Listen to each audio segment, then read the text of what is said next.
ফের অস্থিরতা টলিপাড়ায়। বিনা নোটিশে কাজ বন্ধ করলেন টেকনিশিয়ানরা, স্থগিত হয়ে গেল ধারাবাহিকের শুটিং। সমস্যা মেটাতে আসরে ফের পরিচালকদের একাংশ। মঙ্গলবার সকাল থেকেই শুনশান টালিগঞ্জের দাসানি স্টুডিও। ফাঁকা সেট, নেই কলাকুশলী। কেন এই পরিস্থিতি তা স্পষ্ট নয় পরিচালকের কাছে। এহারা পরিস্থিতিতে ফের অশনির সংকেত দেখছেন টলি ইন্ডাস্ট্রির সঙ্গে যুক্ত সকলেই। আবারও কি কোনো জটিলতা তৈরি হলো?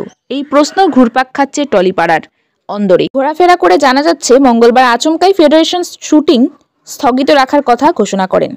তবে তা জানতেন না ধারাবাহিকের পরিচালক সৃজিত রায়। এই পরিস্থিতিতে সমস্যায় পড়েছেন পরিচালক সৃজিত রায়। তার পাশে দাঁড়িয়েছেন রাজ চক্রবর্তী, সুদেষ্ণা রায়, পরমব্রত চট্টোপাধ্যায়, অনির্বাণ ভট্টাচার্যরা। তাদের প্রশ্ন, আমাদের না জানিয়ে, আলোচনা না করে আচমকা শুটিং বন্ধের সিদ্ধান্ত কেন? একবার শুনবো তারা কি বলছেন। চাইছি সেটা সুরাহা। কেউ কোনো বিদ্রোহ গন্ডগোল চাইছি না, সবাই চাইছি সুরাহা। কারণ এটা মানুষের রুটি রুজির প্রশ্ন। এবং আমাদের এই ফ্লোরে যে সমস্ত শ্রমিকরা, মানে যে সমস্ত টেকনিশিয়ানরা কাজ করেন, এখানে যারা কার্পেন্টার, তারা কিন্তু মানে প্রচুর অর্থ উপার্জন করেন না। একদিনের কাজ, ডেলি ওয়েজ, আপনারা জানেন আমাদের দেশের যে কোনো ক্ষেত্রে অত্যন্ত গুরুত্বপূর্ণ একটা কাজ। ফলত আমরা সকলেই